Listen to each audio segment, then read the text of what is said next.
So, Neek, how long did you know that this is what you wanted to do? I didn't actually. I didn't know that this was what I wanted to do. People have been telling me for like at least 15 years that I need a restaurant, and but I would always cook. I would cook for people. I would have what we call Thanksmiths, which was my holiday in California because all my family's in New Orleans, and um, 2 weeks after Thanksgiving, 2 weeks before Christmas, I just cook everything. Everything I would eat for Thanksgiving, everything I would eat for Christmas, I just cook it, and my friends would come through, and I just been serving people for so long. People were like, you really need to do this, and I jumped into it with a business partner, and realized just how much I loved it. Even so, when things went sour there, I just kept going, and it's God is showing me every time, every turn, like this is where it's supposed to be because it just keeps working. When I think it ain't gonna work, it just ends up working. So, well, that So, how did the name Angels and Saints come about? Angels and Saints is just a combination of Los Angeles and New Orleans. I, Everything about me kind of represents that journey of mine. It's funny because when I was young, I always said that I would be an entertainment lawyer and I would live in either New York or LA. I always said that. So I manifested living in LA. I ain't really sit down with no lawyer. So, but everything about me, even my Instagram, 504 to 90210, it represents where I started and where I ended up. And, so we got the Angels, you know, of California, the Anaheim Angels. We got the Saints, of course. So I already know that.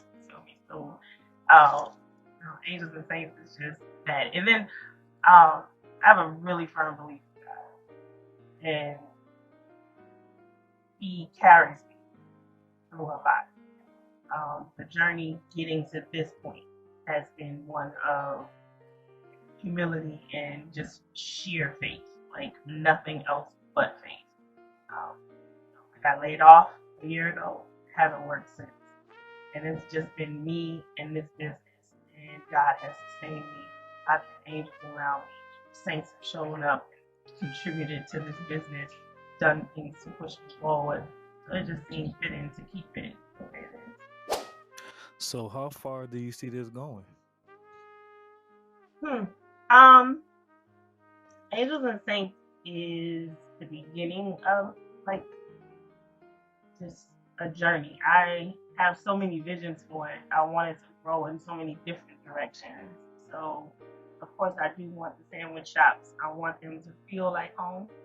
So, I want storefronts that, you know, resemble the daiquiri shops in New Orleans. And if you really like from New Orleans, you will hit a daiquiri shop on a Friday night and play pool, and the jukebox will be going, and the daiquiris are lined up against the wall, and it's just a vibe. And that's what I want my sandwich shops to look like. From there, I also would love to branch out into something a little more elevated to honor my grandmother, who is, I got her tatted on my arm. She flows into my right hand, into my dominant hand, and everything about her. This is her handwriting. This is a piece of her that flows into everything that I cook. And I want to open Rose's Kitchen as a just a extension of Angels and Saints, where we can tap into the real hearty meals of New Orleans and get into everything outside of the quick po' boys and the quick grab meals. I want you to be able to sit down and get fed. Um, and if there's other avenues that I'm exploring as well. Athletic nutrition. Just different major contracts I'm trying to push.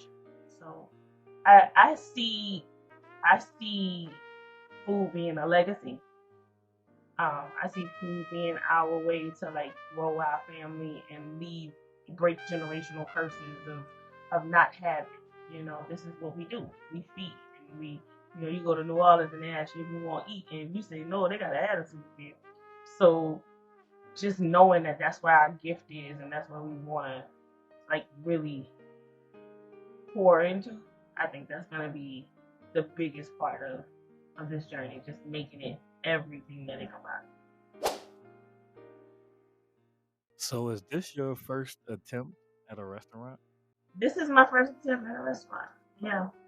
I I never really, again, people tell me to do it. I never really tried to do it.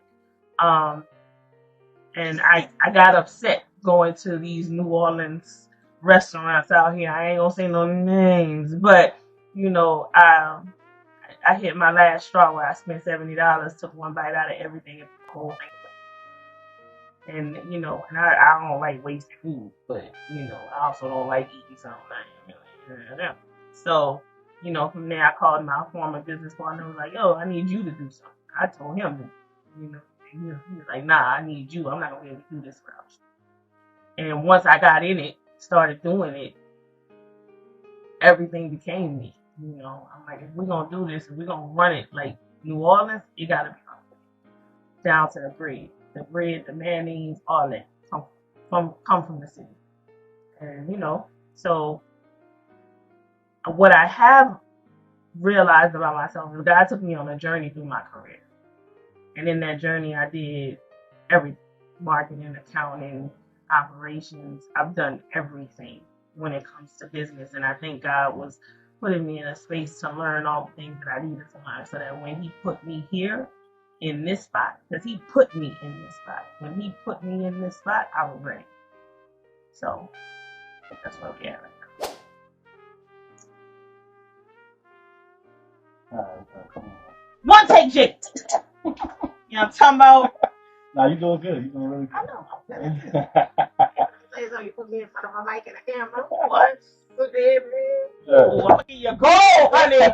I'm gonna give you gold, baby. Let's go. So, what do you want people to feel when they bite into your food? Love. Every bit of it. Whether it's the love of God, the love of family, the love of food, the love of community. You know what I'm saying? I want them to feel love. I want them to feel fulfilled.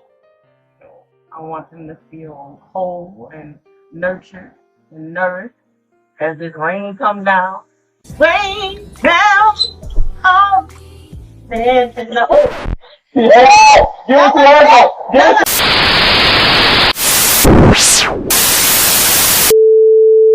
anyway. Alright. But yeah, just I want people to feel every bite to feel like I poured every bit of love. Like I really love what I do. I love to feed people. I love to see people eat, which is weird, but I really do enjoy watching people take their first bite of my food. So, you spoke about your past business partners. Obviously, they aren't here anymore. How did you overcome that adversity? Most people would have quit. If you want to be honest, all right, it's a multitude of things. I have a lot of pride and I have a big ego, and I've been an underdog majority of my life. You know, I came to California. I was by myself. I left my mama's house at 17 years old. I got to California at 16. By 17, I was out the house on my own, and I never had a safety net. I never had nobody to depend on, and I have been in a lot of situations where people have taken advantage of my kindness, and I've always had to make it out. So for me, I'm not gonna change who I am. I'm not gonna stop being a giving spirit. I'm not gonna, stop blessing people where I see myself blessing people, because I feel like God has carried me this far because I'm that kind of person. No matter how many times people tell me I need to be selfish, but I also believe that one of my favorite quotes is, "I let God take care of my enemies, and if I'm good, sometimes He'll let me watch." And I'm petty, so I like watching. So, I like to watch. I like to see people see me overcome what they tried to do. I said that a while ago. God had to stop me because I really was like on some. I'm about to blast these people and tell how they stole from me and how they emulate me and God was like, why are you taking the time to glorify what somebody is trying to do to bring before you tell the world what I'm doing to do? Right.